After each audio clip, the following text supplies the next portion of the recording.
তবে কি বঙ্গবন্ধুর আত্মজীবনী নিয়েও প্রতারণা করেছে শেখ হাসিনা? বঙ্গবন্ধু নয়, অন্য কাউকে দিয়ে বইটি লিখিয়েছেন সাবেক প্রধানমন্ত্রী। এর পেছনে রয়েছেন সাবেক আইজিপি সহ ১২৩ পুলিশ সদস্যের হাত।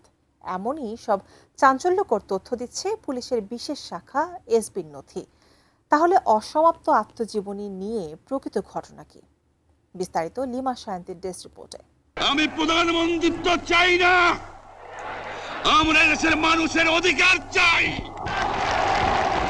বঙ্গবন্ধু শেখ মুজিবের অসমাপ্ত আত্মজীবনী লিখে দিয়ে পুলিশ মহাপরিদর্শকের আইজিপি পদ পেয়েছিলেন জাবেদ পাটোয়ারি। শুধু তাই নয়, দাবি উঠেছে তৎকালীন প্রধানমন্ত্রী শেখ হাসিনা এ কাজের বিনিময়ে জাবেদ পাটোয়ারির দলের ১২৩ পুলিশ সদস্যের প্রত্যেককে দিয়েছিলেন একটি ফ্ল্যাট এবং জনপ্রতি ১ কোটি করে টাকা।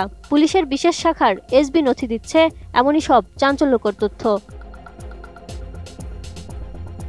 ২০১২ সালে প্রকাশ পায় শেখ মুজিবুর রহমানের অসমাপ্ত আত্মজীবনী। বইটির ভূমিকায় ক্ষমতাচ্যুত সাবেক প্রধানমন্ত্রী শেখ হাসিনা দাবি করেছেন, শেখ মুজিবের ৪টি খাতা ঘেঁটে সম্পাদনা সংশোধনের পর প্রকাশ করা হয়েছিল বইটি, যাতে উঠে এসেছে পাকিস্তান আন্দোলন, ভাষা আন্দোলন সহ পাকিস্তানি শাসক গোষ্ঠীর নানা ঘটনা ও চক্রান্তের গল্প।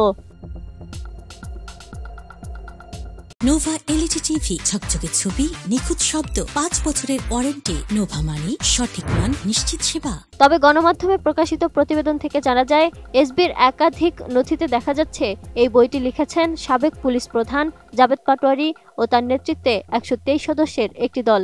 এসবির প্রধান হিসেবে কর্মরত থাকা অবস্থায় সাবেক প্রধানমন্ত্রী শেখ হাসিনার সান্নিধ্য এবং আনুগত্য নিশ্চিত করতেই বইটি লিখেছেন জাবেদ পাটোয়ারি ও তার দল। প্রতিবেদনে আরও প্রকাশিত হয়, এই ঘটনা সরাসরি তত্ত্বাবধান করেন শেখ হাসিনার উপদেষ্টা সালমান এফ রহমান। যদিও এর আগে শেখ হাসিনারই এক ব্যাচমেট মেধা তালিকায় নিচের দিকে থেকেও আইজিপির পদ বুঝে নিয়েছিলেন। পরবর্তীতে অসমাপ্ত আত্মজীবনী লিখে দিয়ে তিনি মন জয় করে নেন শেখ হাসিনার।